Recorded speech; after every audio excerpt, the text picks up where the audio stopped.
Okay, proceeding further, we come to the properties of definite integrals. Okay, in all, there are 8 properties of definite integrals. Initially, we will deal with these 5 properties: P0, P1, P2, P3, and P4. Okay, now what is first property? P0 property. Property P0 says that integral from a to b fx dx, it is equal to integral from a to b f of t dt.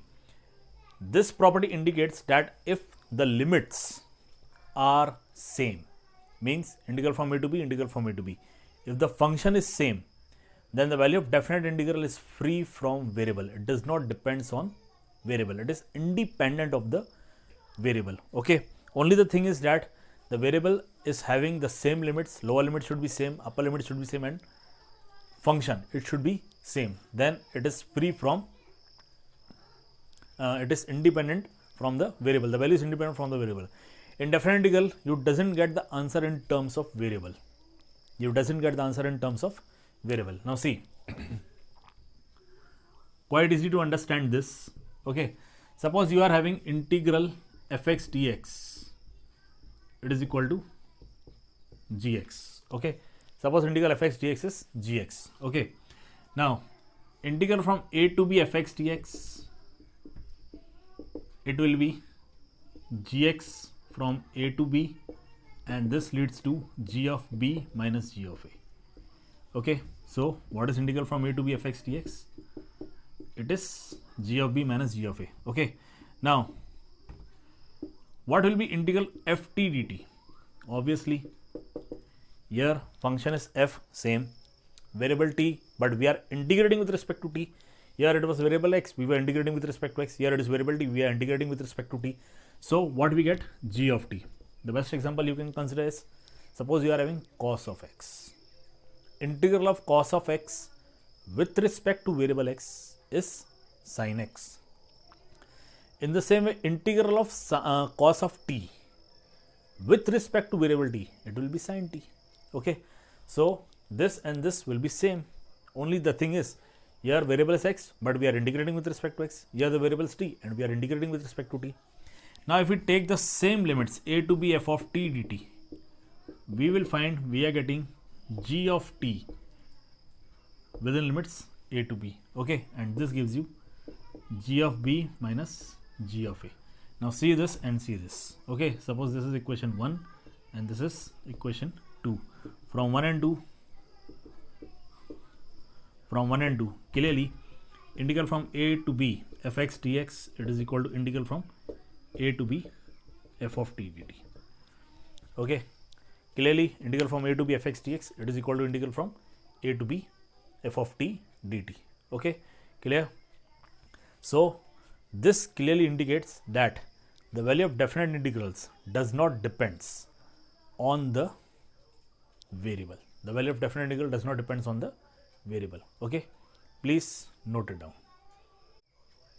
Okay, proceeding further, we come to the next property, property P1. This property says integral from a to b fx dx. A and b are the limits of variable x, because here the variable is x. Integral from a to b fx dx, it is equal to minus of integral from b to a fx dx. Okay, clear? Now what does this property says? This property says that if we introduce a negative sign, then the limits will be interchanged. The lower limit will become the upper limit, and the upper limit will become the lower limit. Okay, it has one particular case also. If we are having integral from a to a fx dx, then it will turn out to be 0. Okay, now let us see.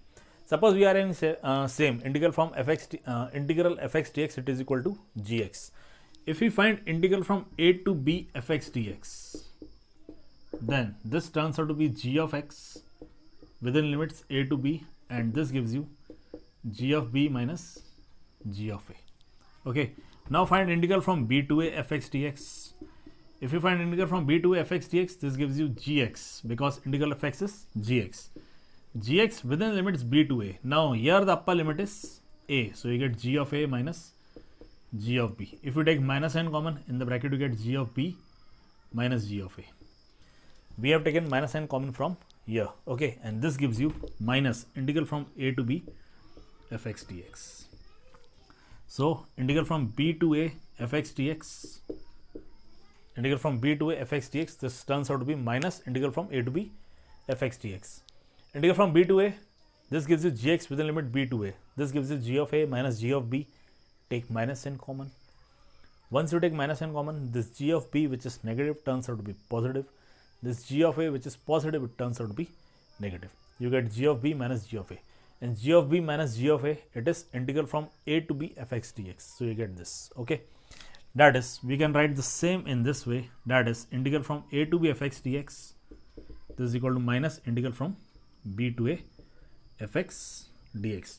This we are taking in LHS, and this we are taking in RHS. Okay.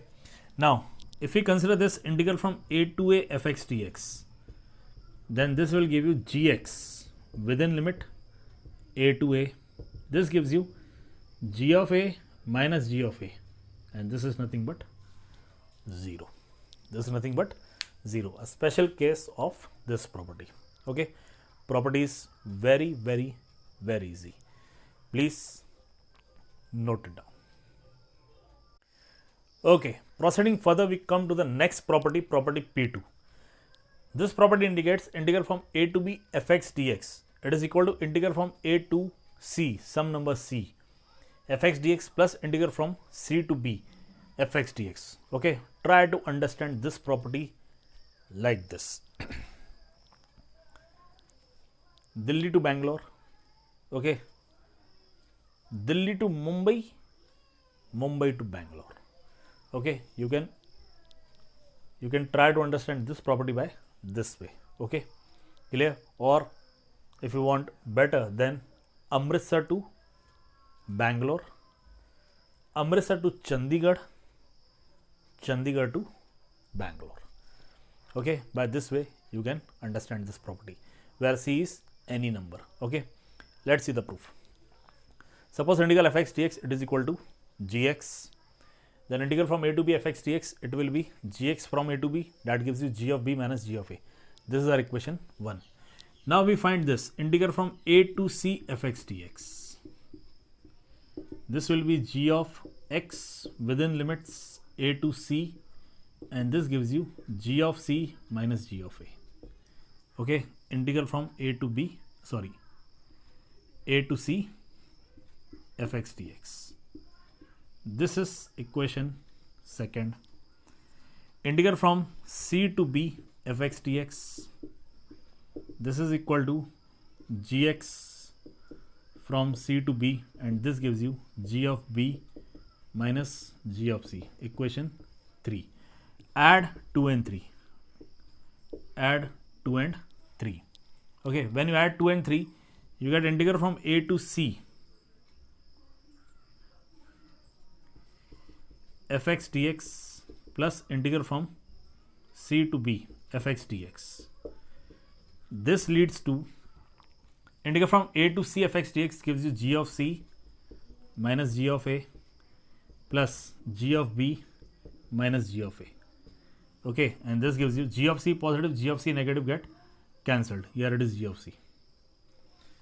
G of c positive and g of c get negative, get cancelled. You have g of b positive and g of a negative. This gives you g of b minus g of a, and this gives you integral from a to b fx dx from equation 1. From equation 1, this is g of b minus g of a. Okay, by this way you can easily prove this property.